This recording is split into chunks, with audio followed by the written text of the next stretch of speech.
दोस्तों नमस्कार। हरियाणा और देश के सभी जातियों से, सभी धर्मों के लोगों से मेरा आग्रह है कि 24 फरवरी 2024 को केएमपी आसोदा मांडोटी टोल प्लाजा बहादुर में होने वाली सर्व जाति संसद में अवश्य हिस्सा लें। उसमें मुख्य मांगों में समगोत्र विवाह को अवैध करार करवाना, अरे बहन भाई के रिश्ते करवाए जा रहे, समाज को तोड़ा जा रहा है। सनातन धर्म को जीवित रखने की बात करने वाले ये क्यों नहीं समझते जब वो गोत्र को तोड़ रहे हैं। तो ये तो हमारे मुस्लिम भाइयों की प्रथा थी आपस में शादी करना, तो सनातन धर्म की रक्षा कहां कर रहे हैं। सनातन धर्म की रक्षा करने वाले सबसे ज्यादा कोई है तो हरियाणा के योद्धा है जो किसी बिरादरी का है। तो इसलिए समगोत्र विवाह को अवैध करार दिया जाए, इसलिए ये 24 फरवरी 2024 को केएमपी मांडोटी टोल प्लाजा बहादुर में पंचायत है। और फिर जाट को अलग क्यों छोड़ा जा रहा है?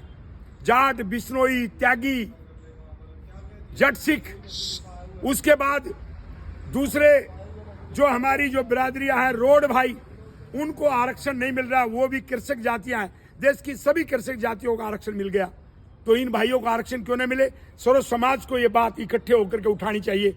जाट और गैर जाट के नाम पर बांटना ठीक नहीं। और इसमें एक बात मैं कहता हूं, जब राजस्थान का जाट, दिल्ली का जाट, यूपी का जाट, उसको आरक्षण मिल गया, तो हरियाणा के जाट को क्यों पाकिस्तान का जाट समझा जा रहा है? हरियाणा के जाट को आरक्षण मिले, बिश्नोई को, त्यागी को, रोड को और जट सिख और मूले जाट को, सबको आरक्षण मिले। इसलिए मेरी आपसे प्रार्थना है, और भी हमारी मांगे किसानों से संबंधित है।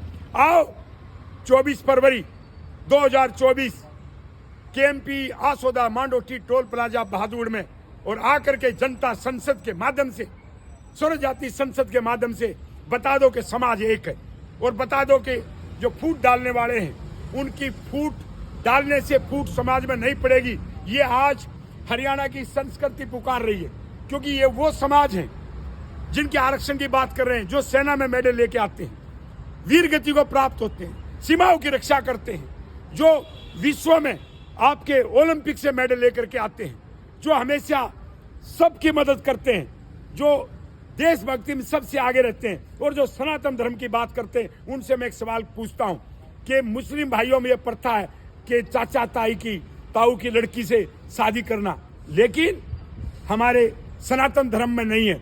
इसलिए सनातन धर्म की कोई बात करता है तो मैं प्रधानमंत्री से पूछना चाहता हूं, तो फिर क्यों नहीं अवैध करार दिया जाता समगोत्र विवाह को? यदि सनातन धर्म की और राम की इतनी ही वकालत करते हैं तो राम को मानने वाले हम हैं, जो हम कहते हैं राम राम भाई, राम राम भाई। तो राम राम की बात तो ये है कि समगोत्र विवाह को अवैध करार दिया जाए, और वही सनातन धर्म की सबसे बड़ी रक्षा होगी।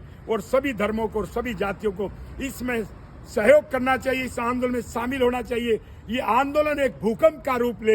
ये आंदोलन इसलिए जरूरी है, अभी वोटों के लिए आपने मराठा को आंदोलन दे दिया, हमारे से आपकी क्या चिढ़ है? आप एक बात बताइए, कर्पूरी ठाकुर जी को भारत रत्न अवार्ड मिला, बहुत अच्छी बात है, लेकिन कर्पूरी ठाकुर के नेता जो प्रधानमंत्री रहे चौधरी चरण सिंह, उसको भारत रत्न का अवार्ड क्यों नहीं? हमारी जाति से इतनी नफरत क्यों है? और उसके बाद अभी आपने लाल कृष्ण आडवाणी जी को भारत रत्न का अवार्ड दिया, बहुत अच्छी बात है, उनकी एक तपस्या है। लेकिन ताऊ देवीलाल जो बुढ़ापा पेंशन देश में सबसे पहले लेके आए, और आज पूरे देश में बुढ़ापा का सहारा कोई प्रतीक है तो ताऊ देवीलाल बना, जिसने पूरे बुजुर्गों के देश में एक ऐसा ऐतिहासिक कदम और इतिहास रचाओ, उसको भारत रत्न का अवार्ड क्यों नहीं? इसलिए हम कहते हैं ये सारी मांगे जितनी भी हमने रखी है 24 फरवरी 2024 को आसोदा मांडोटी केएमपी टोल प्लाजा पर आप सबको आना है, और हुंकार भरो और बताओ कि हम सब एकजुट हैं, और ये आंदोलन एक न्याय युद्ध है। इस न्याय युद्ध में जो हिस्सा लेगा वही असली हरियाणा का योद्धा है, वही अपने आप में एक ये समझे उसकी जिम्मेवारी है। और जो इससे दूर रहते हैं तो ये समझो बिखराव की तरफ है, वो नेताओं के गुलाम है। जो नेताओं के गुलाम नहीं है, आओ चलो मांडोटी 24 फरवरी को पहुंचो, हम आपका इंतजार कर रहे हैं, आपका स्वागत करेंगे, आप हमारा साथ दीजिए, हम आपके लिए अपनी जान की भी बाजी लगा देंगे। ये रमेश दलाल आपसे वादा करता है। नमस्कार।